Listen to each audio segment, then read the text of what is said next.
तब आप समझ जाते हैं कि काल और प्रभाव की वजह से किस तरह से शून्यता उत्पन्न होती है। तब आप कभी भी चरम सीमा पर आसक्त किए गए दृष्टिकोण से मोहित नहीं होंगे। तो जो ये पुदुल निरात्म को जब आप जानोगे तब हम समझ सकेंगे कि धर्म निरात्म की जैसे जैसे सूक्ष्मता हो जाती है तो उस समय माध्यमिक दर्शन तथा चित्त मात्र दर्शन ये दोनों ही वहां पर आरोपित हो जाते हैं। उनके द्वारा व्याख्या की जाती है और इनको भी विचार करके करना चाहिए। और ये इसलिए होते हैं कि ये जो हमारी मिथ्या दृष्टि है उसको नष्ट किया जा सके, और मिथ्या दृष्टि की वजह से ही बहुत सारी आसक्तियां होती हैं। जब तक हम इसको ठीक से नहीं समझेंगे तब तक, जैसे कि पारमिता हृदय सूत्र में कहा गया है कि गते गते पार गते पार सग गते बौद्धि स्वाहा, तो उस समय मन में आता है कि वास्तव में एक प्रकार का ये क्रम है, इसको प्राप्त किया जा सकता है, ये संभव है। और फिर खुद को ऐसा एहसास हो जाता है कि हम इस पर चल सकते हैं। तो इसके बाद इसके लिए जो हमारे वैराग्य चित्त तथा बौद्ध चित्त से भी लाभ होता है और शून्यता के सिद्धांत का ज्ञान अच्छी तरह से होता है। और उसके बाद जब तक ज्ञान नहीं होगा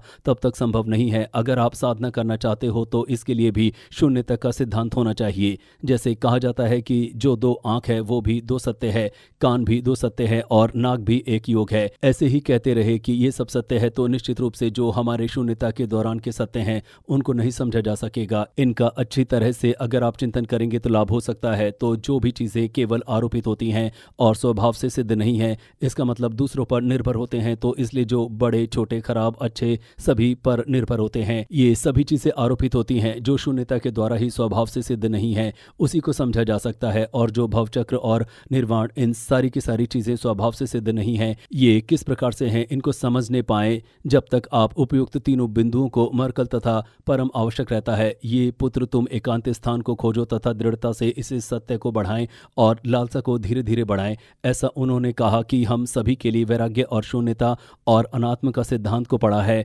उनको ज्यादातर पढ़ना चाहिए। तो उपयुक्त प्रवचन को पढ़ना चाहिए। पंडित श्री चोखाबा द्वारा छात्रों के प्रमुख नबा उंडवा को दिया गया था। तो जैसा कि इस ग्रंथ में कहा गया कि बौद्धचित्त भी काफी महत्वपूर्ण है और कदंब परंपरा के जो पूर्व थे उन्होंने भी कहा कि निश्चित रूप से जितना हो सके परहित के लिए चिंतन करना चाहिए, बौद्धचित्त का उत्पाद करना चाहिए। बौद्धचित्त के द्वारा ही सुख की प्राप्ति होगी और जैसे ही आपके अंदर बौद्धचित्त उत्पन्न होगा वैसे ही आपके अंदर सुख की अनुभूति होती रहेगी। तो बौद्धचित्त हट करके कोई चीज नहीं होगी। इसलिए जो हमारी बाधाएं परेशानियां हैं वो जीवन को और लंबा बना देती हैं। तथा जो भी आप जीवन में करना चाहते हो तो अगर बौद्धचित्त से हट करके कुछ और नहीं होता है तो तंत्र में भी कहा जाता है कि अगर वास्तव में शक्तिशाली होंगे नहीं तो ज्ञान प्राप्त होगा नहीं। शून्यता प्रति समुन्पात या फिर बौद्धचित्त है, इन दोनों पर ही आधारित होगा और प्रमुख रूप से बौद्धचित्त का जो मूल है वो बौद्धचित्त ही है। तो बौद्धचित्त का उत्पाद यहाँ पर करें तो यहाँ पर पूछा जा रहा है कि पिंडदान जो चित्त उत्पाद है तो इसका सबसे आसान तरीका जो है वो शरण गमन के द्वारा बौद्ध चित्त उत्पन्न करेंगे। और आज यहाँ पर धर्मशाला में बौद्ध विहार में यहाँ पर हमारे समक्ष 2600 वर्ष पूर्व उत्पन्न हुए साक्यम तथागत बुद्ध तो जैसे कह रहे हैं कि अनात्म सिद्धांत को व्याख्या करने वाले हैं।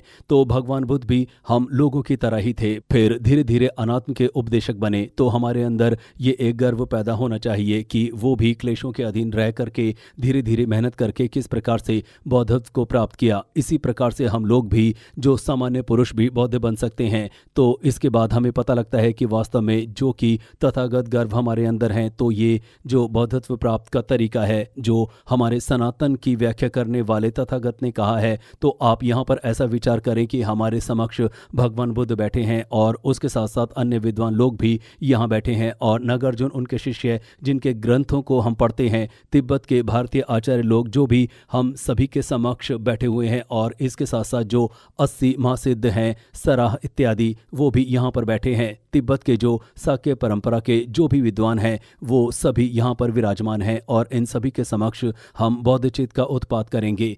आप सभी लोग हाथ जोड़ लें। जो सबसे पहले सतवान पूजा है उनके द्वारा प्रार्थना की जाती है, तो उसमें 7 पूजाओं का अर्थ है कि भगवान बुद्ध के धर्म का उपदेश हमारे साथ साथ आप करें तथा साथ साथ हाथ जोड़कर विचार करें। मंत्र तो यहाँ इसका अर्थ है कि मैं प्रणाम करता हूँ भगवान बुद्ध से हमें जो भी पुण्य का लाभ हो रहा है और जो भी पुण्य हमें मिलेगा वो इस जीवन के लिए लाभदायक हो। जो भी मैंने पुण्य प्राप्त किया वो सभी सत्वों के लिए करता हूँ, तो शरण गमन के दौरान बौद्धचित्त का उत्पात करूँगा। तो जो मोक्ष के लोग आए हुए हैं तो सभी लोगों को याद होगा, तो आप लोग विचार करें कि यहाँ भगवान बुद्ध के समक्ष हम उनकी गोद में बैठे हैं, तो उनके समक्ष बैठ करके हम बौद्धचित्त का उत्पात करेंगे। अभी तक तो केवल स्वयं के बारे में सोचते आए हैं, तो जब हमें ये शरीर प्राप्त हुआ है और शरीर प्राप्त होने के बाद भगवान बुद्ध का दर्शन वो भी इतना गंभीर और गहरा प्राप्त हो रहा है, तो इसके लिए हम सौभाग्यशाली हैं। और जो हमारे अंदर स्वार्थी चित्त तथा अहंकारी चित्त है उनको त्यागूंगा और अच्छे चित्त का उत्पात करूंगा, और जो हमारी आत्मरूपी जो सिद्धांत हमारे मन में है उसको नष्ट करूंगा। इसको जब तक नष्ट नहीं करूंगा तब तक कोई लाभ नहीं होगा। इस प्रकार से आप दृढ़ इच्छा करके आप एक अच्छा विचार बना करके अपने मन में बौद्ध चित्त का उत्पात करें। तो जिस प्रकार से भगवान बुद्ध को ज्ञान प्राप्त हुआ और उनके शिष्य लोगों को भी जिस प्रकार से ज्ञान प्राप्त हुआ, बौद्धस्थ लोग पहले भी जैसे हुए हैं उसी प्रकार से मैं भी करूंगा। तो हमारे सामने जो बैठे हुए हैं भगवान बुद्ध या आचार्य लोग जो भी हैं, जो एक हमारे उदाहरण के रूप में मिसाल के तौर पर हैं, तो हम भी उस प्रकार से एक मिसाल बनेंगे। आप इस पर विचार करके चिंतन करें। तो पूर्व के जो भगवान बुद्ध थे उन्होंने बौद्धचित्त को उत्पन्न किया, और अभी जो बुद्ध है उन्होंने बौद्धचित्त को प्राप्त किया। तो आने वाले भविष्य में भी जो भी बौद्ध बनेंगे, और जब सभी ने बौद्धचित्त को प्राप्त किया तो हम भी प्राप्त करेंगे। ऐसा आप सोचें। आप लोग दीक्षा लेने के लिए घुटने पर बैठ जाएं। इस प्रकार से दीक्षा ली जाती है। घुटने पर बैठकर हाथ जोड़कर जो मैं कहूँ वही कहिए। बौद्ध धर्म संगो धर्मों में श्रेष्ठ। बौद्ध के प्राप्त करने के लिए मैं इनकी शरण में जाता हूँ। मेरे द्वारा दान आदि किए गए पुण्य से जगत के हित के लिए बौद्धत्व की प्राप्ति हो। बौद्ध धर्म संगो धर्मों में श्रेष्ठ। बौद्ध को प्राप्त करने के लिए मैं इनकी शरण में जाता हूँ। मेरे द्वारा दान आदि किए गए पुण्य से जगत के हित के लिए बौद्धत्व की प्राप्ति हो। तो अब मैं जब तीसरी बार कहूँ तो आप अपने मन में ऐसा विचार करेंगे और कसम खाएंगे कि आज से लेकर के जो बौद्धचित्त उत्पात किया है इसको हमेशा रखूंगा और बौद्धचित्त का क्रम से पालन करूंगा।